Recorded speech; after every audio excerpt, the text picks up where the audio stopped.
Ya, terima kasih.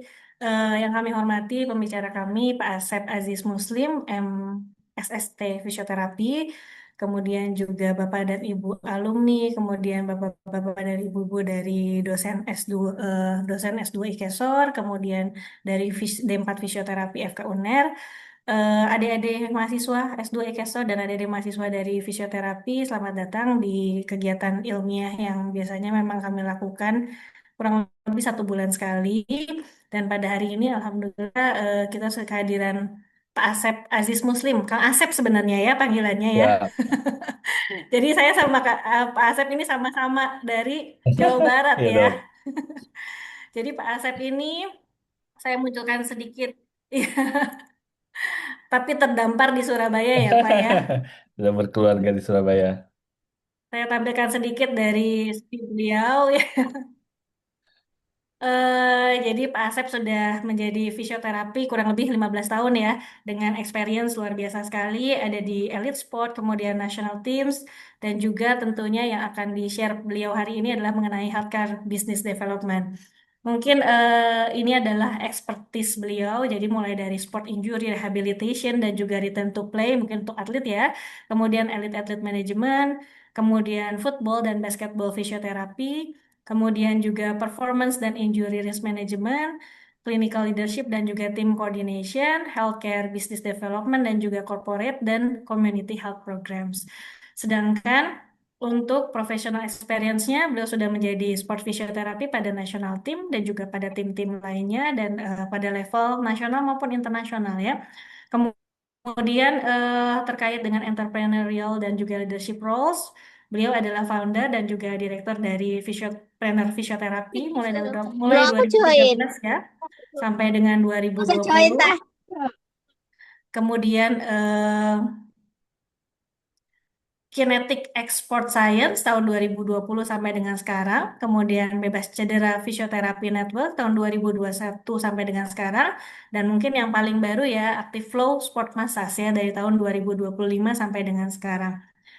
Kemudian edukasinya beliau berasal dari Banjar, Tasik ya, Iya, SMA Negeri betul. 1 Banjar. Gamis. Kemudian melanjutkan D4 Fisioterapi di Universitas Indonesia MSA Unggul ya, mulai tahun 2004 sampai dengan 2008. Eh, saya ingat dulu Pak Asep ini mau melanjutkan di S2 IKESA tapi nggak jadi-jadi nih. Ini Karena tamatin tamatin dulu lagi S2 manajemen ini dok, manajemen rumah sakit di Kediri.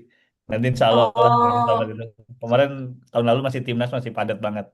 Tahun ini masih timnas sangat timnas padat dan agak mulai sampai sekarang berkosong. terus Kenapa? padat ya Pak. Enggak lah, udah bisa Kayaknya lebih kegiatannya ada waktu. tidak berhenti ya. Baik, mungkin sedikit saja Pak Asep. Jadi kita itu kalau di S2 IKESOR ada visi bahwa kita ingin menanamkan bahwa mindset entrepreneur ya, bukan berarti bahwa mahasiswa ini kemudian menjadi semuanya entrepreneur. Walaupun harapan kami adalah mereka juga bisa mendirikan ya seperti Pak Asep gitu ya, banyak usaha yang membuka lapangan pekerjaan untuk yang lainnya ya. Tapi memang kami masih berskala yang kecil, jadi setidaknya lulusan dari S2 IKESOR ini memiliki mindset entrepreneur. Eh, rasanya tidak ini ya, tidak perlu berpanjang lebar. Saya langsung saja mempersilakan kepada Pak Asep untuk menyampaikan materinya. Mungkin nanti kita ada 20 menit materi dan setelah itu akan banyak berdiskusi. Monggo Pak. Ya, terima kasih Dokter Adar Gargarini buat waktu dan kesempatannya. Oke, udah terlihat layar saya? Sudah. Oke, tadi sudah dikenalkan sekilas. Mungkin saya juga dulu memang saat saya lulus saya langsung mendapatkan kesempatan untuk bergabung dengan tim profesional di Surabaya ya di CLS Knight Surabaya. Di situ saya banyak belajar dari tahun 2008 sampai 2014. Habis itu kan dilanjutkan dengan timnas sepak bola. Habis itu kemarin terbaru bantu timnas padel dan nanti bulan Juli insya Allah saya bantu timnas mini soccer atau football seven ada turnamen internasional ke Italia. Dan selama dari tahun 2008 sampai sekarang, ya saya pernah mendirikan yang namanya Physiopreneur, tadi udah disebut, termasuk sekarang kita ada namanya Bebas Cedera. Bebas Cedera saat ini ada di 25 titik di Indonesia. Habis itu ada juga di Surabaya masih ada ASP. Nah, terus juga yang sport science-nya kita punya Kinetic X ya. Jadi yang semuanya itu data driven, sport science dan performance lab. Ada Active Flow di bagian recovery dan performance massage, sama ada Fitwell Wellness Center di mana ini kita ada wellness, longevity dan lifestyle. Jadi sebenarnya kombinasi dari science, sistem, movement, dan performance. Oke. Nah, di sini hari ini mungkin saya akan berbicara tentang sharing pengalaman ataupun kisah saya bagaimana dari seorang saya sport fisioterapis backgroundnya fisioterapi olahraga, saya sekarang lagi membangun suatu ekosistem di bidang healthcare ya seperti itu. Jadi ini yang mungkin kita lihat ada banyak sekali bahwa ya saya lumayan sering berusaha untuk bagaimana menaikkan tentang fisioterapi itu di masyarakat ya. Jadi meningkatkan awareness dari awal lah, dari awal dulu saya masuk di tim basket CLS, itu saya berpikir bahwa teman-teman masyarakat tuh banyak yang belum tahu tentang fisioterapi. Disitulah akhirnya ya saya mungkin sering ngasih dalam bentuk di sosial media, sharing, habis itu juga ngisi semacam seminar, ngisi juga health talk ya. Sampai alhamdulillahnya terakhir-terakhir makin ke sini ngisi health talk-nya nggak cuma di komunitas tapi juga di perusahaan-perusahaan multinasional company seperti di Astra ataupun di Unilever, termasuk juga di perusahaan-perusahaan lainnya. Banyaknya pertambangan itu juga mereka salah satu market yang banyak banget membutuhkan sebenarnya dari bidang kesehatan maupun olahraga. Makanya kenapa kalau di pertambangan ya itu sangat populer sekali dok, itu yang namanya corporate wellness ya. Jadi wellness yang dilakukan di corporate dan ini sangat sedang naik banget gitu kan marketnya dan dibutuhkan. Jadi karena memang dokter perusahaan biasanya juga nggak mau pusing kalau memang ada ahli-ahli yang terkait olahraga, mereka pasti akan ini ya akan minta tolong gitu. Mereka nggak bisa lakuin sendiri seperti itu. Jadi saya juga akhirnya beberapa kali diliput di liputan-liputan terkait dengan bisnis ya seperti itu, terutama bisnis fisioterapi. Nah, karena kenapa zaman now fisioterapi kayaknya hampir semua kalangan tuh kayak udah populer gitu. Kayak kalau kamu nggak fisioterapi tuh kayak aneh gitu. Maksudnya kayak eh, kamu olahraga harusnya udah tahu nih fisioterapi langganan di mana. Atau kalau nggak saya nanya, di mana nih fisioterapi? Nah, jadi ya sekarang hampir semua kalangan ya dari public figure maupun orang-orang biasa, orang-orang sport enthusiast mereka sudah membutuhkan fisioterapi. Bahkan kalau di luar negeri sana, kalau kita lihat, atlet-atlet elit profesional itu menjadikan fisioterapi sebagai salah satu syarat buat kontrak, dok. Jadi banyak yang minta mereka pendampingan fisioterapi pribadi, apalagi udah atletnya yang kelas-kelas dunia, Cristiano Ronaldo, ya Lionel Messi, dan lain-lain. Jadi ya so far mereka sangat paham dengan pentingnya fisioterapi ya. Bahkan fisioterapi sendiri bisa membantu dalam suatu event seperti Piala Dunia supaya cepat pulih, seperti itu. Oke, termasuk juga kalau di Indonesia ya, di Indonesia juga kita melihat bahwa sekarang tes-tes fisik dengan sport science ini sangat mulai populer ya. Jadi kita di Kinetic X dari tahun 2020 sampai sekarang mungkin sudah ngetes ribuan atlet ya dari berbagai level ya sampai sekarang menjadi standar lah untuk di beberapa tim nasional mereka tes fisiknya udah mulai menggunakan grade lab juga gitu kan. Maksudnya bukan hanya tes fisik di lapangan ya. Jadi semakin datanya semakin objektif itu akan semakin memudahkan dalam peningkatan performa maupun untuk injury prevention. Dan termasuk juga kita sebagai fisioterapi itu pada proses namanya injury rehabilitation, maka sangat terbantu dengan adanya data ini. Karena sekarang ini ya, kalau orang misalkan pasca operasi ACL, itu kita nggak bisa cuma bilang soal waktu. Kalau dulu kan kita ngomong, oh habis ACL 6 bulan, bisa lari, bisa olahraga. Nah sekarang kita harus berdasarkan kriteria. Jadi apakah misalkan, oh kekuatan ototnya sudah mendekati kiri dan kanan. Oh kita lihat dari misalkan bagaimana power saat dia loncat. Oh, banyak banget gitu hal-hal yang movementnya gimana kualitasnya. Jadi saat ini kita ada di era teknologi ini mempermudah kita, tapi kita juga harus bisa mengontrol teknologi seperti itu. Jadi jangan sampai apalagi sekarang eranya AI ya. Era AI ini kan kalau kita yang kalah ya kita yang nggak apa kita ketinggalan. Tapi AI sendiri kan itu akan mempermudah bagi klien-klien kita. Mereka itu sekarang mencari gitu semuanya di AI. Nah kalau kita sendiri misalkan tidak selalu mengupdate evidence base dan lain-lain, pastinya kita akan kebingungan. Nah itulah yang makanya kenapa saya menyarankan kepada semua teman-teman, termasuk juga tim saya untuk selalu mengupdate dirinya. Karena misalkan zaman dulu mungkin kita nggak tahu ya ada misalkan namanya regenerative medicine gitu kan kayak PRP dan lain-lain. Padahal ya alhamdulillahnya saya dulu banyak gaul sama Prof. Dwi Kora. Jadi dari tahun 2009-2010 Prof. Dwi Kora udah mengembangkan itu PRP, stem cell dan lain-lain. Sekarang kan udah booming banget gitu. Regenerative medicine ada sekrotom, eksosom ya sampai ke stem cell gitu kan. Jadi itulah yang kenapa membuat kita juga harus selalu mengupdate perkembangan-perkembangan bukan hanya di dunia kita tapi juga dunia yang relate sama kita di dunia kesehatannya misalkan tadi di kedokteran apa sih yang ilmu-ilmu terbaru mungkin di dunia exercise fisiologi apa yang terbaru di dunia recovery apa aja sih yang terbaru gitu loh. Kalau secara fisiologinya pasti kan nggak banyak perubahan ya tapi kan kalau secara tren nah itu biasanya tiap berapa tahun akan ada tren baru tren baru. Tapi kalau kita paham konsepnya maka sebenarnya oh ternyata konsepnya adalah ini gitu. Jadi itu kenapa mungkin yang membuat juga saya juga nanti mungkin ke depannya insya Allah ya harus belajar lagi gitu kan terkait dengan fisiologi olahraga seperti itu. Oke, ini beberapa hal yang tadi sudah diceritakan. Saya di basket, terus juga waktu saya ini. Oke, ini beberapa klien saya. Oke, nah saya sendiri saat ini memang nggak mau menjadi Superman ya. Jadi jangan sampai orang coba, oh ini Mas Asep ada praktek di sini yang nggak akan kuat gitu ya. Apalagi mobilitasnya tinggi, saya bolak-balik ke Jakarta, ke Surabaya, terus juga saya bebas cedera ada di Medan, ada di Malang, ada di mana-mana. Nah itu yang akhirnya saya berusaha untuk bagaimana mengangkat teman-teman yang lain untuk bisa sama-sama mengembangkan bebas cedera ini seperti itu. Jadi banyak visio-visio yang sudah ikut sama saya dari awal saya berkarir ya saya memang pengen mengajak mereka menjadi lebih maju ya makanya sekarang banyak yang sudah biasa ada di tim-tim elit sendiri. Ini adalah eh, saya tetap kondusif dalam artian tidak terjadi yang namanya kita saling menjelek-jelekan satu sama lain pastinya seperti itu.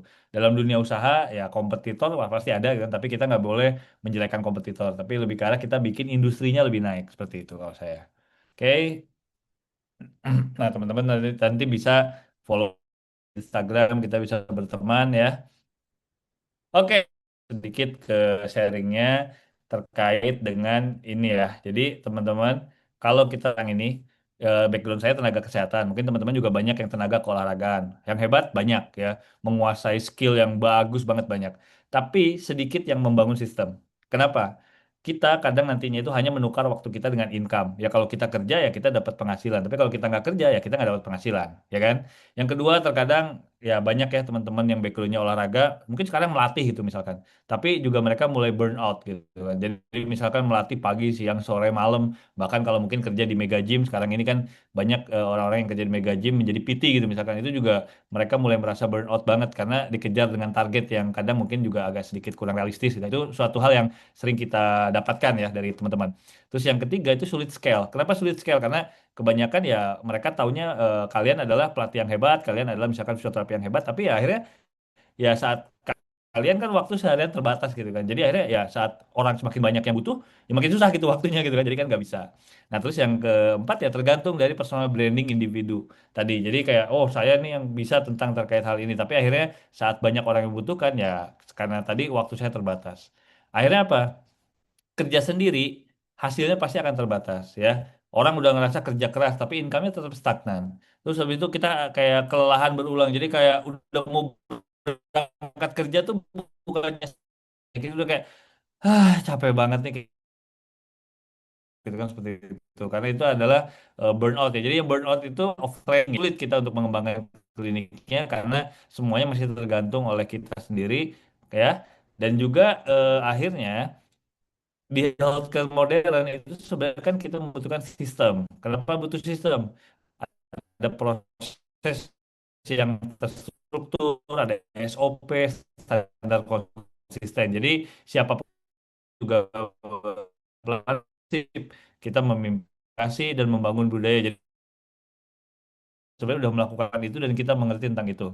Terus yang ketiga kita akan berbicara soal operational excellence. Gimana sih kita mengefisiensi kualitas dan meningkatkan improvement. Jadi kita harus berinovasi terus. Akhirnya apa? Understanding. Nah, ini yang pasti awal-awal kita akan sulit ya karena kita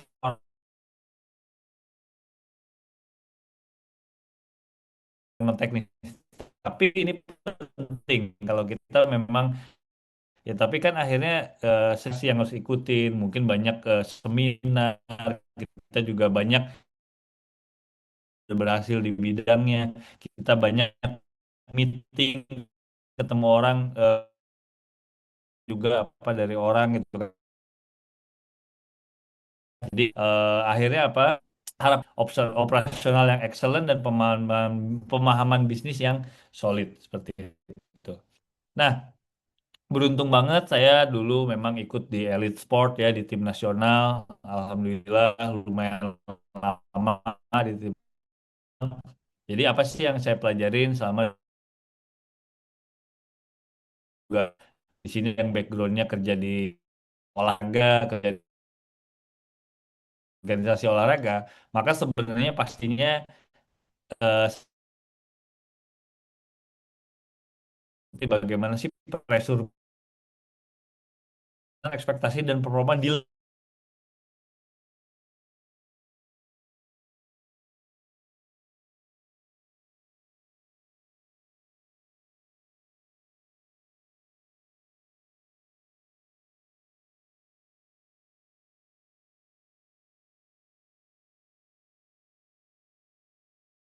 komunikasi dengan atlet sebagai klien, bagaimana kita berkomunikasi dengan pelatih sebagai salah satu yang decision maker, bagaimana kita berkomunikasi dengan stakeholdernya gitu, misalkan mungkin pengurus federasi dan lain-lain. Nah, sehingga harapannya adalah kita akan mencapai yang namanya performance optimisasi, di mana data, evaluasi, dan strategi untuk mencapai performa terbaik. Jadi, hal yang saya lakukan di timnas adalah ya kita pastinya ada minimal 4 hal ini yang kita akan terlibat di sideline footballnya, gimana kita strategi, observasi, pengambilan keputusan cepat di bawah tekanan. Bayangin kayak saya di sepak bola tiba-tiba ini pemain bisa lanjut main apa enggak gitu. Itu kan pasti butuh kita cepat mikir, tapi juga kita tahu ini bahaya atau enggak, red flag atau enggak. Habis itu pasti di luar itu kita melakukan treatment buat atletnya ya. Nah, kita butuh assessment yang akurat dan intervensi yang tepat sehingga pemulihannya optimal. Dan terus habis itu ya tadi yang saya cerita return to sport, kita harus prosesnya bertahap, aman dan terukur sehingga kembali ke performa kompetitif. Karena kalau klien kita seorang atlet, kita nggak bisa cuma balikin dia return to sport. Kita harus balikin dia return to performance atau return to competition, ya. Dia bisa berkompetisi kembali. Jangan sampai atlet level nasional tiba-tiba besoknya karena kita salah penanganan, nggak asal-asalan, jadi atlet level kecamatan itu kan kasihan juga seperti itu. Dan pastinya saya sangat terbantu dari dulu. Saya sangat suka bagaimana semua itu ada tesnya gitu kan, testing performance. Karena dari data itu kita ya itu akan lebih objektif lah. Karena kadang kalau misalkan contoh kekuatan otot kita pakai MMT itu kan masih sangat subjektif sekali ya. Tangan saya mungkin sama tangannya Mas Ade gitu kan udah beda gitu kan. Saya bisa nilai 4, Mas Ade mungkin nilainya 5 kan seperti itu. Jadi memang skill klinis itu pasti membuka pintu, tapi sistem itu membangun masa depan. Oke. Nah, ini jadi seperti yang saya bilang tadi bahwa saya dulu jadi mahasiswa fisioterapi. Nah, disitulah saya belajar dasar ilmunya, mengasah skill klinis, membangun fondasi. Bahkan dulu saya di Esa Unggul itu sebelum saya lulus, saya udah banyak bantu di klinik kampus loh. Jadi kita sampai 1 tahun setengah gitu ya udah mulai di klinik kampus sampai akhirnya dipercaya, oke Sep kamu pegang nih atlet basket kampus. Itu saya nggak dibayar sama sekali ya nggak apa-apa. Saya itu jadikan pengalaman. Jadi benar-benar kayak, wah ini kasusnya kayaknya jumpers nih. Oke kalau jumpers ini kenapa gimana? Oke janjian nih sama atletnya. Dia datang ke klinik, saya pegang. Sampai lama-lama akhirnya mulai dikasih kepercayaan nih pegang Sep atlet profesional, atlet basket dulu tuh zamannya atlet basket aspak saya pakai buat sebagai oh ini begini kalau di level yang elit atlet. Tadi kan atlet basket kampus, sekarang pengen nih atlet basket nasional nih. Aduh, ngeri juga. Tapi kan pasti dosen saya melihat oh ya saya mulai capable di situ. Meskipun akhirnya setelah saya lulus saya mendapatkan kepercayaan. Ya udah saya kamu pegang sendiri tim di sana. Wah itu saya stres juga tuh masuk ke tim olahraga. Kenapa? Karena pasti kan pengalaman lapangan, belajar dari praktek nyata sama memahami kebutuhan atlet. Zaman dulu teman-teman itu saya ingat banget saya waktu pas masuk ke CLS di kampus saya itu belum populer yang namanya kita mengetahui rehab ACL. Nggak tahu tuh ACL tuh rehabnya diapain gitu. Akhirnya ya begitu kita menemukan itu akhirnya sampai saya bolak-balik ke Filipina mengantarkan atlet untuk operasi dan setelah operasi mereka stay di sana sebulan, saya ikut di sana sebulan. Apa? Belajar, belajar bagaimana sih penanganan ACL versinya Filipina karena Filipina udah dulu lebih maju karena basket kan salah satu yang olahraga elit di Filipina. Wah, saya belajar di sana. Ya pengorbanan lah gitu, makanannya nggak enak di sana, tapi ya udah kita harus ikutin gitu kan. Terus juga saya ingat banget tuh dulu tiba-tiba saya masuk ke tim, mereka udah maju dok ke CLS Net itu. Mereka udah punya tapping. Tapping-tapping yang rigid sama yang kinesio tape di zaman tahun 2008 tuh belum ada tim lain yang pakai gitu kan. Oh, saya bilang, weh ini apa nih? Saya akhirnya waktu itu ingat banget, saya sampai akhirnya, wah ini nggak bisa nih kalau saya nggak belajar. Saya pergi ke Kelampis tuh, di Kelampis tuh dulu ada satu warnet. Saya seharian di warnet ngulik-ngulik dari bukunya. Zaman dulu kan nggak kayak sekarang ya dok ya, internet semua cepet, terus juga jurnal semuanya ada, e-book apa segala macam tuh. Kalau dulu tuh bener-bener kayak, aduh kita ngulik-ngulik, bahkan sampai kita harus ke perpustakaan ya mencari ya kalau zaman dulu. Makanya udah enak banget nih hidup di zaman sekarang gitu kan. Nah, jadi akhirnya saya bisa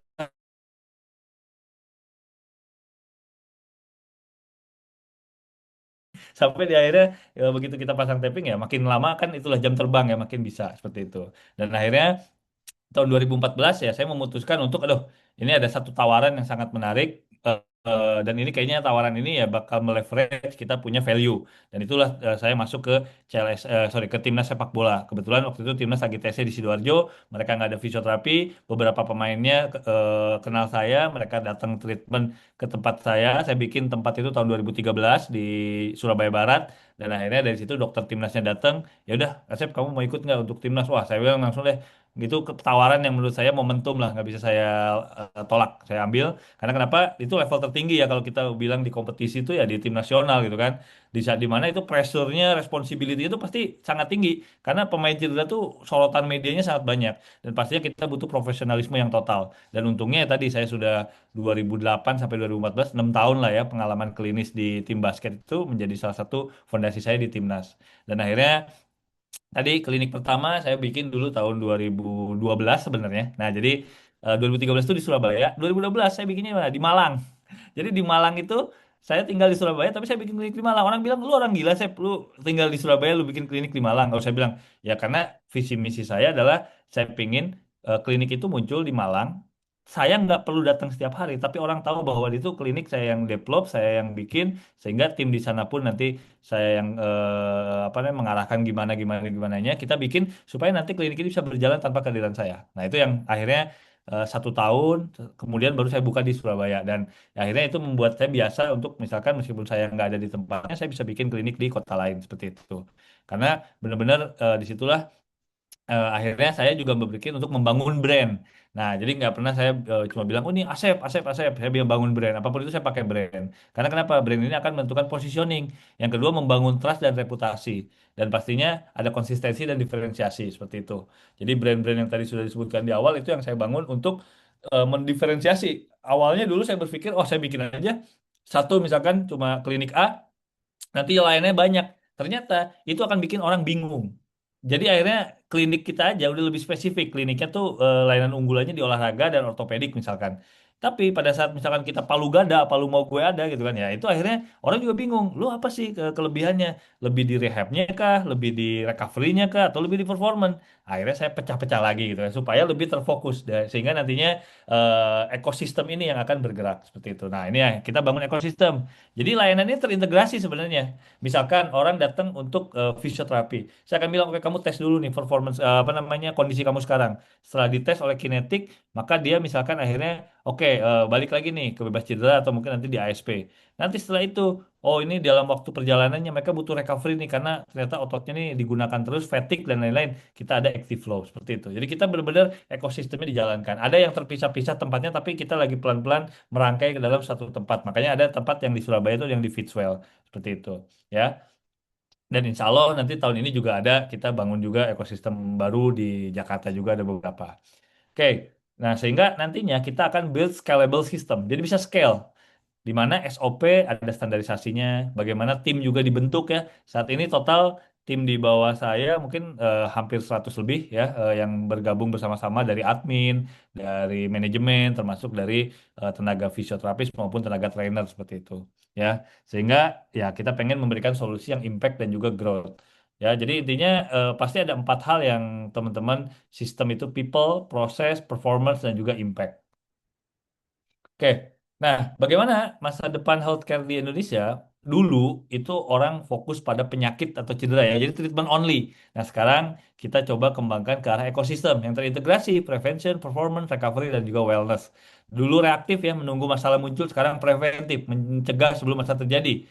Dulu isolate clinic, tadi sudah bilang berdiri sendiri nih, nggak terhubung nih. Dulu tuh susah banget kita mencari dari sini ke sini tuh susah. Sekarang ternyata sudah terintegrasi. Ada kolaborasi multidisiplin dan juga menggunakan teknologi nih makin ke sini nih. Dan dulu kita hanya manual ya, prosesnya subjektif tidak terukur. Sekarang data driven, keputusan berbasis data. Dan kalau dulu itu hanya terapi sentrik, fokus pada terapisnya aja sama penyedia layanan. Sekarang pada pasien journey, apa itu? Fokus pada pengalamannya pasien dan hasil pasien secara menyeluruh. Ya, nah jadi dari mengobati kita tuh ke mengoptimalkan kesehatan dan performance. Oke, nah kenapa bisnis healthcare itu banyak yang gagal atau klinik itu banyak yang gagal buat scale? Sebenarnya bukan karena kurang pasien. Pasien itu di kita Indonesia tuh salah satu negara terbesar di dunia gitu kan. Pasti pasien kalau dicari mah ada aja gitu kan. Tapi karena kita nggak punya sistem yang benar. Problem apa yang paling banyak? Kita nggak punya SOP, prosesnya nggak jelas nih. Jujur saya sendiri dari 5 ini mungkin saya juga masih banyak hal yang belajar ya, masih banyak yang improve, mungkin banyak yang belum berjalan gitu kan. Jadi sehingga akhirnya nanti juga banyak klinik yang nggak punya KPI, nggak ada ukurannya nih, nggak ada perbaikan gimana ini tuh kategorinya bagus berhasil apa enggak gitu kan. Masih on the track atau enggak atau mungkin terapisnya enggak standar nih skillnya beda-beda jadi hasilnya nggak konsisten dan akhirnya mungkin juga kita karena udahlah ngapain lah kita nggak perlu iklan nggak perlu apa nggak perlu branding nggak perlu marketing akhirnya apa brandnya nggak dikenal ya pasien pasti nggak stabil ya anggapannya kan kalau kata orang zaman dulu kalau layanan kamu bagus kalau kamu pun di dalam gang-gang aja kamu akan dicari gitu nah seperti itu lah kalau berarti kan dikenal tapi kan dulu banyak orang personal branding dan juga kadang kalau saya sebagai owner terlalu terjebak di operasional, itu pasti saya akan lama berkembangnya, akan stuck dan bahkan nggak fokus. Ya, akhirnya apa? Kalau problem ini ada di dalam tempat kita, maka ya tadi akan burn out. Owner udah burn out, timnya juga kelelahan karena mungkin nggak jelas nih SOP-nya misalkan. Atau pertumbuhannya stagnan, nggak berkembang, itu aja. Pastinya kalau kita ngomong secara bisnis, ya labanya pasti akan makin tipis ya. Maka kan aku paling nggak suka kalau misalkan kita tuh perang harga gitu loh. Jadi kayak jujur dulu aku buka klinik, itu tuh aku nggak pernah mau harga di bawah harga pasar. Karena kenapa? Satu, ya nggak tega juga ya. Misalkan dulu harga terapi ini zaman dulu saya ingat banget di salah satu benchmarking kita klinik fisioterapi di Surabaya, mereka jual di 100.000. Nah di situ saya jual 150.000 awal-awal dulu 2013 itu. Karena saya pikir ya udahlah, mungkin orang loh kok ini lebih mahal, tapi saya pikir oke saya akan kasih layanan yang insya Allah mungkin akan lebih berkesan buat orang. Kita nggak bilang lebih baik ya, lebih berkesan, lebih bermanfaat gitu kan. Dan akhirnya alhamdulillah selalu selama ini ya kita agak bisa untuk sedikit di atas harga pasar. Kita juga bisa menyesuaikan harga pasar ya. Yang selanjutnya tim tidak solid, turnover tinggi, budaya tidak kuat, sulit scale. Buka cabang berarti masalah baru nanti kan. Dan juga bisnis nggak sustain karena bergantung owner, sulit diwariskan nantinya pastinya ya. Jadi solusinya bukan cuma kerja lebih keras, tapi bangun sistem yang benar. Ada sistem, ada standarisasi, timnya juga dijaga, semuanya berdasarkan kita data ya, dan kita scale, kita besarkan. Nah, jadi makanya kenapa kita ngebangun ekosistem. Saya ngebangun satu klinik. Jadi saya bangun dalamnya ada fisioterapi, ada sport science, recovery, performance, wellness, community ya. Dan ini yang beberapa hal yang kita lagi kembangkan sekarang. Sehingga apa? Nanti terintegrasi nih. Satu tujuan banyak solusi buat pasien dan atlet. Ada kolaboratif, sinergi antar layanan. Kayak sekarang di Fitwell udah sangat kolaboratif tuh. Di awal dibantu periksa tim kinetik, nanti dari kinetik kirim ke visio, nanti visio di fase mau misalkan naik kriteria dibantu tes lagi sama kinetik. Nanti di fase misalkan mereka butuh strength conditioning yang return to sport, tim kinetik akan lebih berperan. Dalam prosesnya ternyata ada tim active flow seperti itu. Ya, karena semuanya berbasis data, keputusan lebih akurat, hasil lebih terukur, berkelanjutan, jadi nggak tergantung sama individu. Saya udah beberapa kali kok, bukan berarti nggak ada orang yang keluar masuk, saya pasti ada gitu kan. Ya cuma ya sampai sekarang alhamdulillahnya kita masih bisa berjalan seperti itu. Dan di sini ada mungkin 6 pilar ya yang saya akan coba kedepannya semakin kembangkan yaitu layanan fisioterapi, layanan sport science, recovery, performance ya, wellness ini juga lagi naik daun sama community. Nah, ini kan kita sebagai bentuk impact terhadap sosial masyarakat ya kita harus ke komunitas tuh edukasi, event ya. Jadi kita lumayan sering muncul di event-event kayak padel, event-event running, event tenis. Tergantung tren juga itu. Udah kita tren apa kita bisa masuk insya Allah ya. Sekarang yang terbaru teman-teman ada High Rocks ya. Nah, itu harus paham juga nih. High Rocks ini apa nih? Oh, ternyata High Rock nih ternyata adalah kombinasi nih antara lari dengan functional training. Jadi kalau mengingatkan zaman dulu orang mungkin dengan CrossFit gitu, oh berarti orang-orang CrossFit zaman dulu muncul lagi. Tapi sekarang ini orang-orang larinya banyak yang masuk gitu kan, karena mereka kan ngerasa oh gue udah bisa lari nih. Nah tapi kan orang lari harus belajar strength trainingnya tuh lebih detail, karena banyak mitos banget teman-teman nanti kalau di lapangan. Mereka pikir lah, oh saya udah lari, kaki saya otomatis kuat dong ya, enggak lah, kan ada strength training khusus gitu kan seperti itu. Ya, jadi intinya satu visi banyak solusi dan dampaknya lebih luas. Oke. Nah, teman-teman mungkin ini juga yang penting. The most important skill buat kita adalah communication. Karena kenapa? Mau sebanyak apapun kita punya pengetahuan di otak kita, nggak dikomunikasikan dengan baik ya pasti akan orang nggak tahu.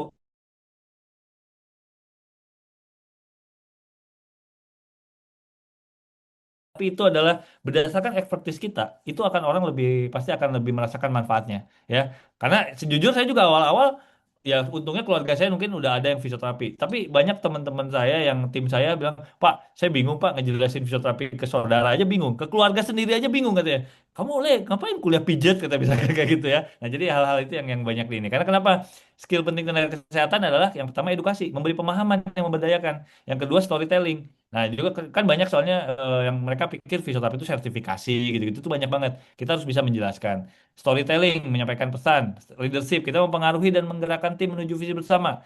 Nah itu juga kadang nanti ada sales communication. Orang bilang, wah saya nggak mau nih jadi sales, saya malu. Saya bilang, namanya orang tuh, sales itu adalah proses yang semua orang tuh lakukan. Ya kamu menjual diri kamu tuh bukan berarti, sini saya diskon gitu. Enggak, saya bilang, ya sales communication itu ke bagaimana kamu mengkomunikasikan nilai yang kamu punya. Apa yang kamu bisa membantu masalahnya mereka. Kamu memberikan solusi. Makanya saya pengen teman-teman kesehatan keolahragaan bertindaknya sebagai konsultan. Saya bukan operator, saya konsultan. Kamu harus konsultasi dulu dengan aku gitu seperti itu. Ya, sehingga apa? Nantinya kita menciptakan keputusan bersama. Dan pastinya sebagai manusia ya kita juga butuh namanya empati. Bagaimana listening skill kita, memahami ya sama membangun koneksi. Karena kenapa great therapist without communication we lost to average therapist with trust. Jadi orang kadang ya komunikasinya nggak bagus ya orang akhirnya nggak trust gitu kan seperti itu. Nah jadi transformasinya adalah dari clinician menjadi leader. Clinician mindset apa aja sih? Kita pada treatment doang nih, fokus pada tindakan aja sama penanganan. Technical, fokus pada skill teknis kalian. Dan juga kita hanya fokus pada pasien individu. Harapannya kalau teman-teman nanti yang tertarik ke bidang usaha, tapi hati-hati ya, usaha juga boleh dibilang, ya teman-teman harus tahu ini jangan cuma melihat, oh enak ya kalau kita punya bisnis ini nanti profitnya gede gitu misalkan ya. Tapi kan banyak hal yang harus teman-teman korbankan, banyak hal yang harus teman-teman perjuangkan lah intinya gitu.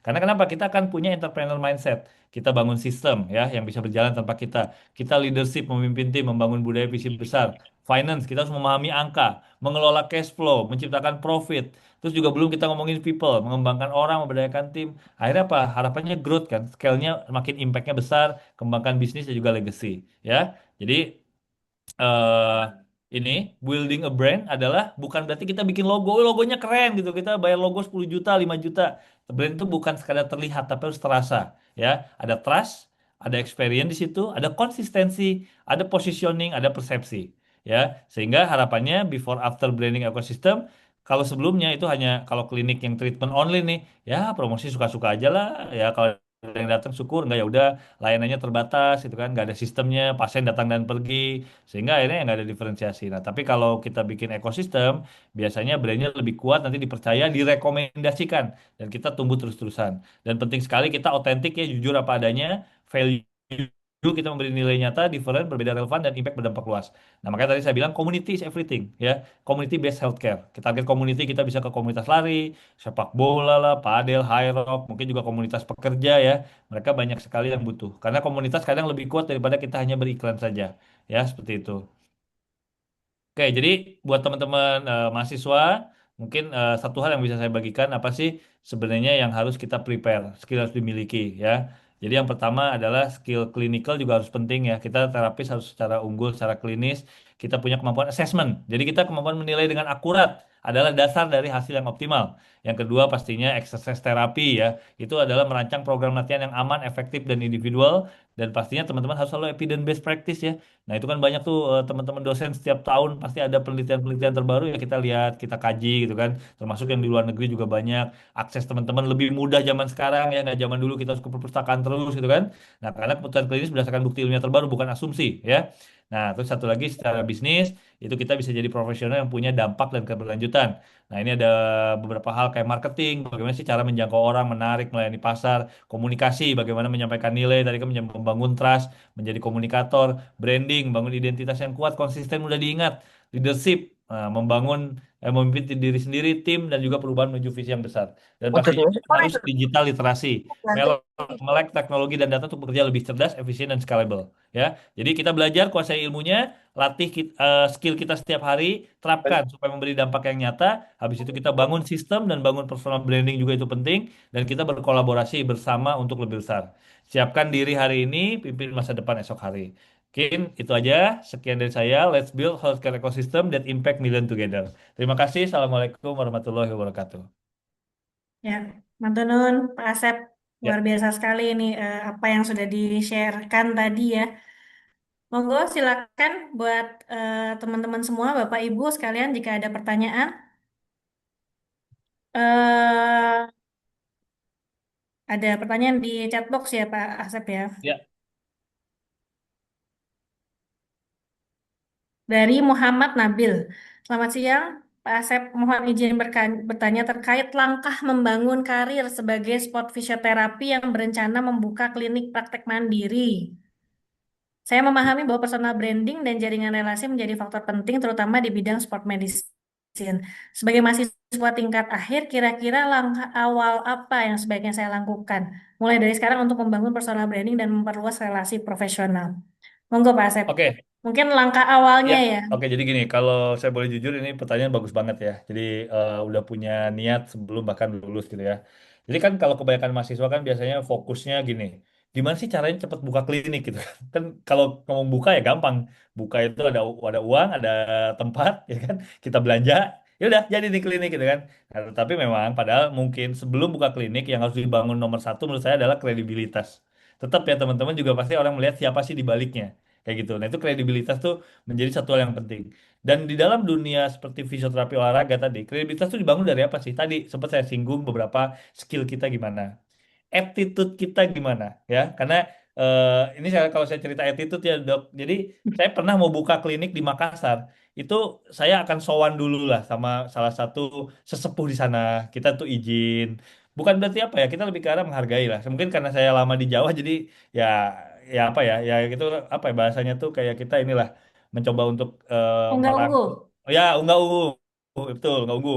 Nah itu jadi saya datangin tuh salah satu fisioterapis paling senior di kota Makassar dan saya izin eh, Pak saya bilang saya mau buka klinik di sini semoga kita bisa ini bisa apa meningkatkan sama-sama di sini kita bisa lebih baik dan pastinya juga saya butuh bimbingan Bapak dari yang ini. Jadi mereka happy. Jadi kita nggak mencari musuh gitu kalau kita misalkan mau buka satu klinik nggak yang tiba-tiba wah ini jelek tuh di sana gini gini gini, oh di sana Bapak ini begini nggak. Pokoknya kita berusaha untuk memberikan impact dan alhamdulillah dok kayak sekarang kayak di Medan ya saya di Medan itu udah tahun ini udah tahun kedua mau ketiga udah bisa buka 4 klinik di sana di Medan dan itu di Medan boleh dibilang alhamdulillah begitu kita masuk apa ya mendorong teman-teman visio di Medan nih menjadi lebih rajin buat lebih mau belajar lebih baik ya kan maksudnya kayak apa ya semacam semangatnya lah kita bilang nih semangatnya tuh kayak akhirnya jadi bagus dan akhirnya sekarang bukan hanya klinik kita yang ada bahkan beberapa klinik dari Jakarta sudah mau buka di Medan apa segala macam jadi industrinya mulai naik ke sana itu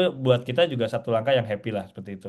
Karena kenapa tadi yang ketiga adalah konsistensi juga itu penting dan pastinya tadi networking ya itu juga salah satu hal yang menjadi nilai tambah kalau kita bisa bikin networking kita bagus dan juga visibility kita ya kelihatan gitu kita oh ternyata memang apa yang kita kerjakan nih oke nih. Nah jadi memang bukan cuma sertifikat ya. Kadang orang bilang, oh saya punya banyak nih sertifikat gitu kan kayak gitu kan.